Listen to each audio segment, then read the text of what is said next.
ये हमारी वर्णमाला की पार्ट 3 है वीडियो। इससे पहले मैंने 2 वीडियो और बनाई थी वर्णमाला से रिलेटेड ही, और ये उसकी पार्ट 3 है। और इस वीडियो में हम इस टॉपिक को ही पूरा एंड कर देंगे।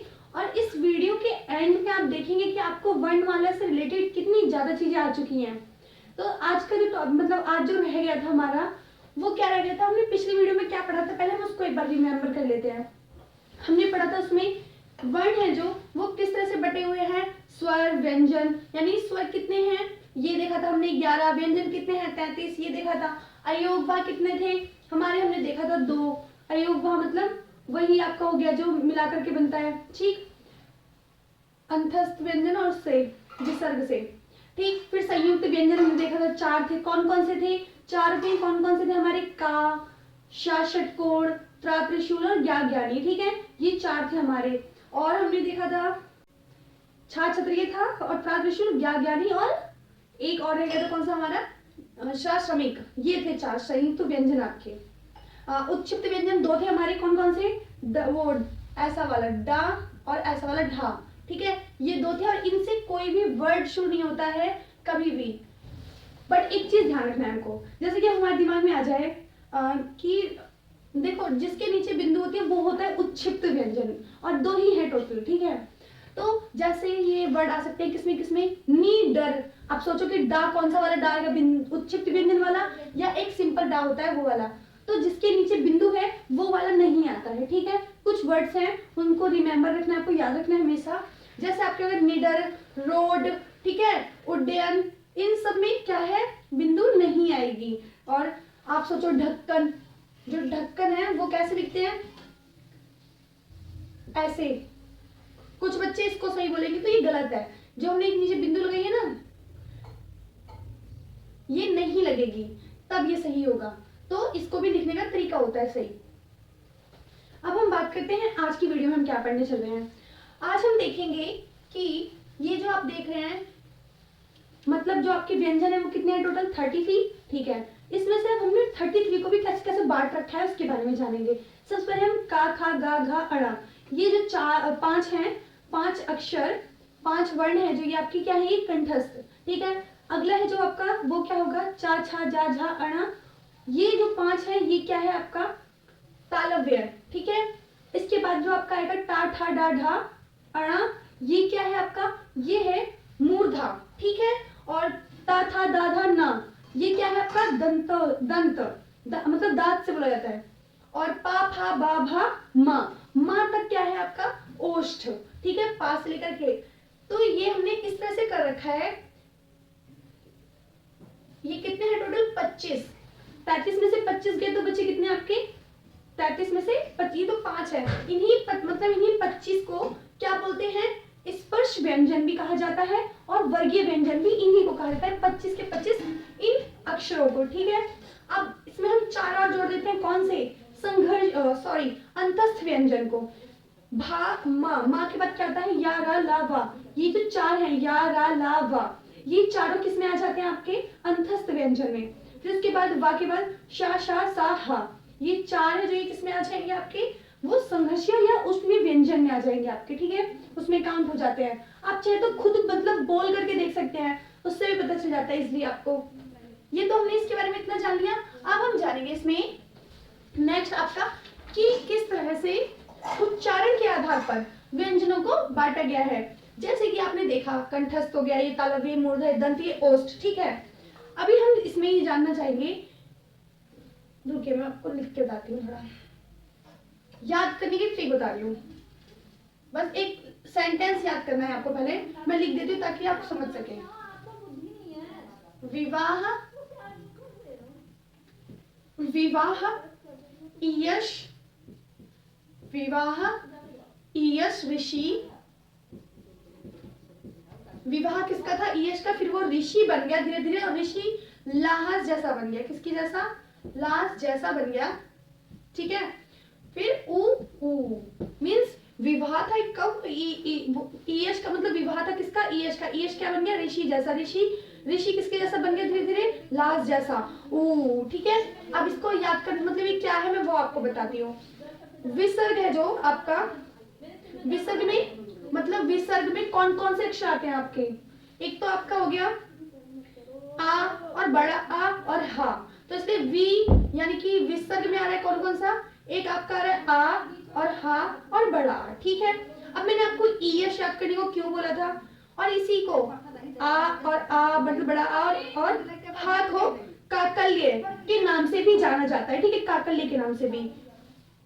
एंड जो आपका ईयश है मैंने बताया आपको, ये क्या चीज है आपका ईयश, एंड ऋषि और लास्ट जैसा ऊ, मतलब आपका है ये जो, अब सबसे पहले हम ये जान लेते हैं कि जो कंठ तालव्य है, अब देखो हमने ये तो जान लिया कंठस्थ है, अब कुछ कुछ ऐसे भी होते हैं जो कंठ तालव्य कौन कौन से हैं, मतलब जो एक दोनों में आ रहे हो और एक अक्षर बन रहा हो, जैसे हम ले सकते हैं ए से एडी, ठीक है, हम जब ए से एडी लेंगे और ऐसे एनक लेंगे तो ये हमारे कंठ तालव्य में आते हैं, ये दो अक्षर कैसे आते हैं, तो वो ऐसे आएंगे क्योंकि इन दोनों को बनाने में किसका प्रयोग हो रहा है, आ का और प्लस ऊ का, आ और ऊ, ठीक है, तो ऐसा है नहीं, तो आपको करेक्ट बता रही हूँ नहीं, ये भी ध्यान देना होता है, जो ए से एडी ही किससे बनती है आपकी आ और ई से, आ और ई से, तो मिलकर के क्या बनती है ए से एडी, ये किस में आ जाता है कंठ तालव्य में, ठीक है। और ए से एनक है जो ये किससे बनता है अपने छोटे भाई से मिलकर के, यानी ए से एडी से, और प्लस में आ से अनार, इन दोनों को मिला देते हैं, ये दोनों क्या किस में आ जाते हैं ए और ए कंठ तालव्य में।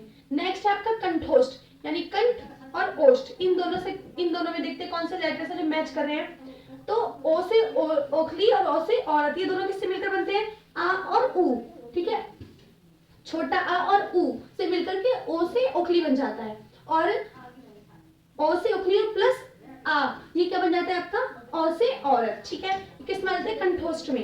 अब हम जानेंगे दंतोष्ठ में कौन कौन से आते हैं, दंतोष्ठ में आएंगे वा और फा, ठीक है, वा और फा।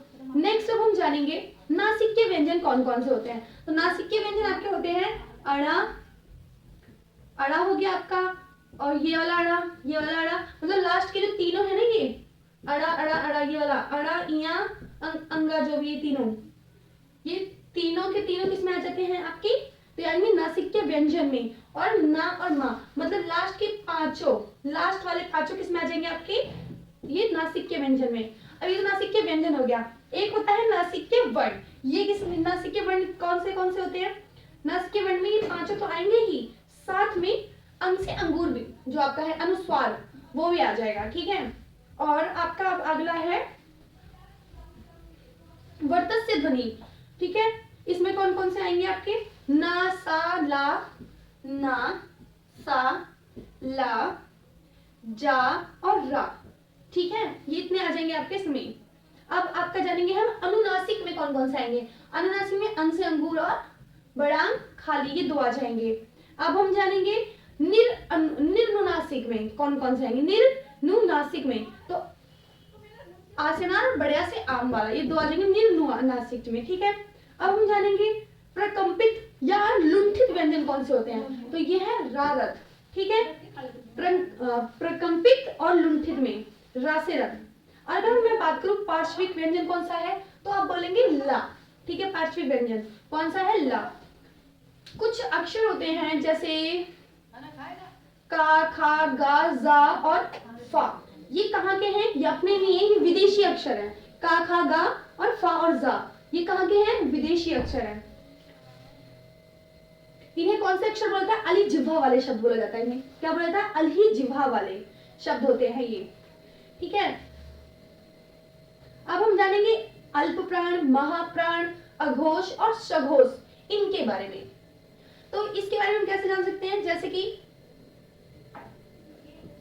जो अल्प प्राण होता है आपका, अल्प प्राण में कितने आते हैं, ये जो पहले हैं ये पूरे आएंगे, ठीक है, ये पहले के बाद इसमें तीसरे नंबर पे जितने हैं वो आएंगे, यानी 5 5 ये हो गए, और 5वें पे जितने वो तीनों आएंगे किसमें, अल्प प्राण में, तीनों।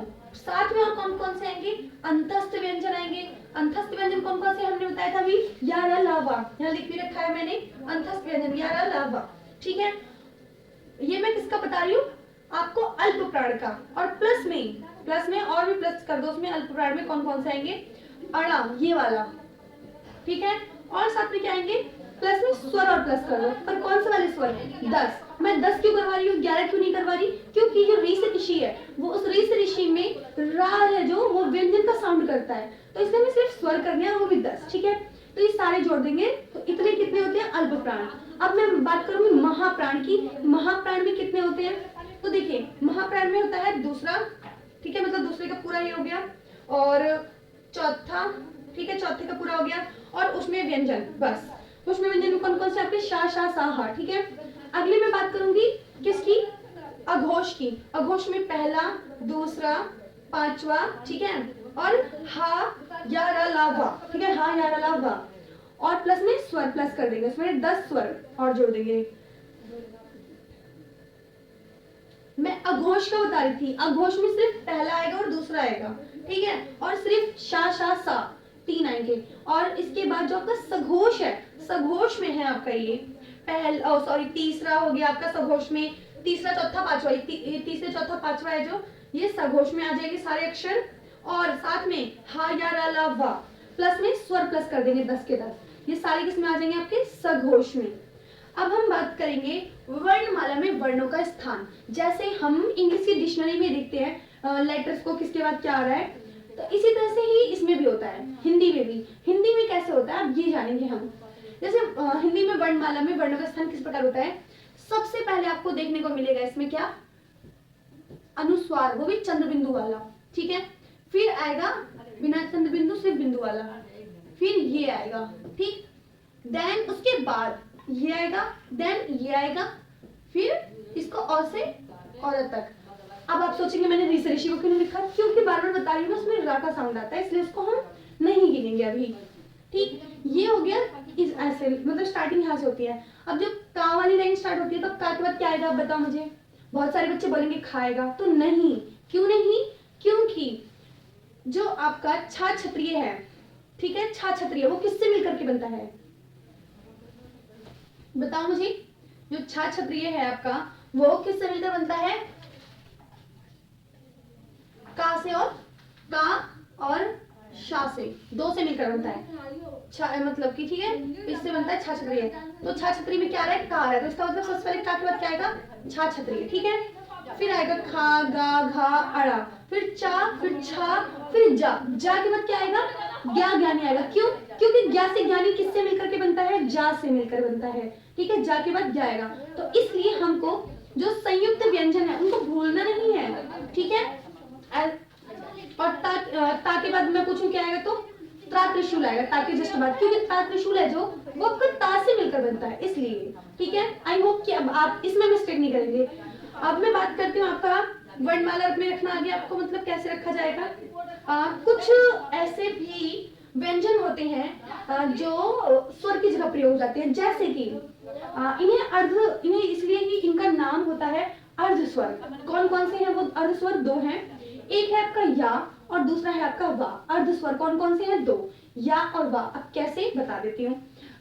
या हो गया वो वाला आपका, जैसे महिलाएं, ए से एड़ी लिख देते हैं, और एक में लिख देते हैं महिलाएं, या से यज्ञ भी लिख देते हैं, तो गलत तो दोनों नहीं है। तो इस पे कभी कभी स्वर ए से एड़ी की जगह या से यज्ञ यूज हो जाता है, ठीक है। अब एक हो गया आपका मतलब या हो गया और वा, या और वा है, तो वा की जगह कभी कभी आ भी यूज हो जाता है। कैसे, जैसे हम लिखते हैं कौवा और कौआ, कौवा और कौवा, कौवा और कौवा, ठीक है। इस तरह से एक दूसरे के स्थान, ये दोनों एक दूसरे का स्थान ले लेता है कभी कभी, तो इसलिए इन दोनों को अर्ध स्वर कहा जाता है। किसको किसको, या और वा को, ठीक है। नेक्स्ट हम बात करेंगे कुछ ना स्वर होते हैं जिन्हें बोला जाता है आगत स्वर। आगत स्वर कौन कौन से होते हैं, जैसे कि इंग्लिश में भी सेम टू सेम लिखते हैं और हिंदी में भी सेम टू सेम लिखते हैं। जैसे डॉक्टर, डॉक्टर, ये जो इसका ड हो गया, जैसे कॉलेज का क हो गया, ठीक है, डॉक्टर हो गया, कॉलेज हो गया, हॉस्पिटल का ह ऐसे लिख दिया हमने, ये क्या है, आगत स्वर, ठीक है, जिसमें एज इट इज इंग्लिश में भी ऐसे लिखा जाता है और हिंदी में भी ऐसे लिखा जाता है। अब इसके बाद इस टॉपिक में कुछ नहीं बचा है आपके पास, ठीक है। अब सिर्फ हम सीखेंगे वर्ण विच्छेद, जैसे कि अब मैं सीखना है मतलब आपकी प्रैक्टिस के लिए। का से कबूतर है जो आपका, ये किससे किससे मिलकर बना होता है, ये बताना है आपको, ठीक।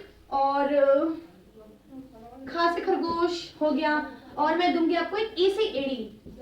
ये तीन आपका होमवर्क में है। आई होप आपको ये वीडियो बहुत यूजफुल लगी होगी, तो वीडियो को लाइक करना ना भूलें और चैनल को सब्सक्राइब जरूर कर लें ताकि आपके पास सारी वीडियोस टाइम पर पहुंचती रहे।